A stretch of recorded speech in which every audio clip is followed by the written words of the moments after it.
Hello everyone. In this part, we'll see the topic supply. So supply എന്ന് പറഞ്ഞാൽ so far we have seen the concept of demand. Supply means it is the amount of goods or services producers are willing and able to offer to the market at various price points. നമ്മൾ demand consumer സൈഡിൽ നിന്ന് കൂടുതൽ കണ്ടെങ്കിൽ producers എത്രത്തോളം വിൽക്കാൻ സമ്മതമാണ് പ്രൊഡ്യൂസേഴ്സിന്, അതുപോലെ തന്നെ ഏതൊക്കെ പ്രൈസിന് കൊടുക്കാനാണ് പറ്റുന്നത് എന്നുള്ള ഒരു കോൺസെപ്റ്റാണ് എന്ത് സപ്ലൈ എന്ന് പറയുന്നത്. So supply analysis study how business decides how much of a product or service is to bring to the market. എത്ര ക്വാണ്ടിറ്റി നമ്മുടെ മാർക്കറ്റിൽ വന്നിട്ട് സെല് ചെയ്യണം, എത്ര പ്രൈസിന് വിൽക്കണം തുടങ്ങിയതാണ് സപ്ലൈ അനാലിസിസ് നമ്മൾ ഡിറ്റർമിൻ ചെയ്യുന്നത്. Now about the law of supply, law of demand just opposite.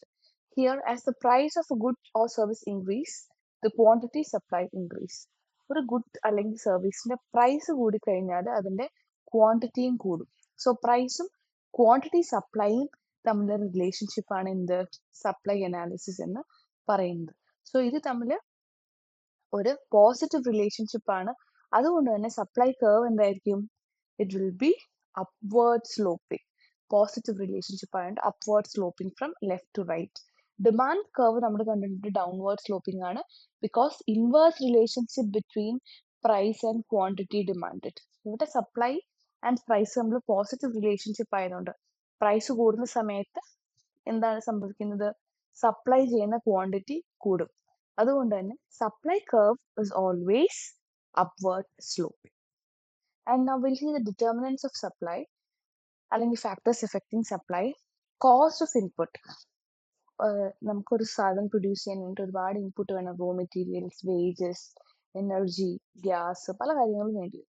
So ഇൻപുട്സിന്റെ കോസ്റ്റ് കൂടിക്കഴിഞ്ഞാൽ companies will be able to produce less. ഇൻപുട്ടിന്റെ കോസ്റ്റ് കുറഞ്ഞു കഴിഞ്ഞാൽ മാനുഫാക്ചറിങ് ചീപ്പ് ആയതുകൊണ്ട് തന്നെ സപ്ലൈ കൂടാനുള്ള ചാൻസ് ഉണ്ട്. വൺസ് ടെക്നോളജിക്കൽ അഡ്വാൻസസ് ബിഗിൻസ്, നമ്മൾ നല്ല ടെക്നോളജി യൂസ് ചെയ്ത് കഴിഞ്ഞാൽ അത് യൂഷ്വലി കോസ്റ്റ് ഓഫ് പ്രൊഡക്ഷൻ കുറച്ചിട്ട് കൂടുതൽ പ്രോഫിറ്റ് കമ്പനിക്ക് കൊടുത്തിട്ട് സപ്ലൈ കൂട്ടാൻ വേണ്ടിയിട്ട് സഹായിക്കും. Now about number of sellers.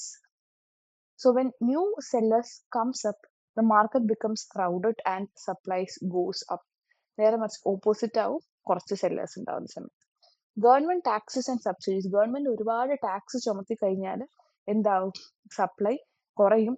നേരെ മറിച്ച് സബ്സിഡീസും കാര്യങ്ങളൊക്കെ ഇളവുകളൊക്കെ കൊടുത്തു കഴിഞ്ഞാൽ അത് സപ്ലൈ കൂട്ടാൻ വേണ്ടിയിട്ട് സഹായിക്കും. Then future price expectations.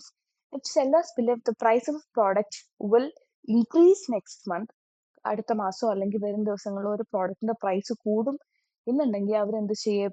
അവര് they'll store their goods enough to sell them later. ഭാവിയിൽ അത് സെൽ ചെയ്യാൻ വേണ്ടി ഇപ്പം അത് അവർ എന്ത് ചെയ്യും? സ്റ്റോർ ചെയ്യും. Now about price of alternative goods. So if the price of alternative goods goes down, many manufacturers will shift into the alternative sources. So ഇതും എന്തിനെ ഡിറ്റർമിൻ ചെയ്യുന്ന ഒരു കാര്യമാണ്? സപ്ലൈനെ ഡിറ്റർമിൻ ചെയ്യുന്ന കാര്യമാണ്. So the factors that determine supply are cost of input, technological advance, number of sellers, government taxes and subsidies, future price expectations, and prices of alternative goods. Now we'll see the concept of elasticity of supply. So elasticity of demand പഠിച്ച പോലെ തന്നെ elasticity of supply, it measures the degree of responsiveness of quantity supply to a change in price.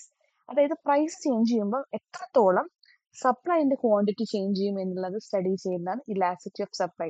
Elasticity of demand ഏകദേശം same പോലെ തന്നെയാണ്. Perfectly elastic means it is noted by infinity. Perfectly elastic എന്ന് പറഞ്ഞാൽ ചെറിയ change, പ്രൈസിൽ ഒരു ചെറിയ change വന്നാൽ തന്നെ സപ്ലൈനെ അത് ഇൻഫിനിറ്റ് ആയിട്ട് എഫക്ട് ചെയ്യും.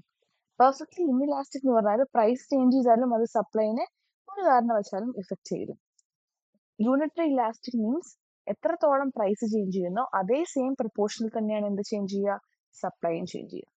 Relatively elastic means quantity supplied changes more than price change. Price കുറച്ച് കൂടിയാൽ സപ്ലൈ ഒരുപാട് കൂടുന്നതാണ് relatively elastic. Elastic means always changing. Relatively inelastic എന്ന് പറഞ്ഞാൽ പ്രൈസ് കുറഞ്ഞു കഴിഞ്ഞാൽ സപ്ലൈ എന്ത് ചെയ്യും? അതിനെക്കാട്ടും കുറവ് പ്രൊപ്പോർഷനിൽ സപ്ലൈ കുറയുന്നതാണ് എന്ത് റിലേറ്റീവ്ലി ഇൻഇലാസ്റ്റിക് സപ്ലൈ എന്ന് പറയുന്നത്. അതായത് ഇൻഇലാസ്റ്റിക് എന്ന് പറഞ്ഞാൽ ചേഞ്ചസ് അത്രമാത്രം ഉണ്ടാവില്ല. So this is all about elasticity of supply and the types of elasticity. ഇപ്പോൾ മാത്തമാറ്റിക്കൽ എക്സ്പ്രഷൻ ഡിനോട്ട് ചെയ്യുന്നത് നമ്മൾ ഇലാസ്റ്റിറ്റി ഓഫ് ഡിമാൻഡ് പഠിച്ച സെയിം തന്നെയാണ്.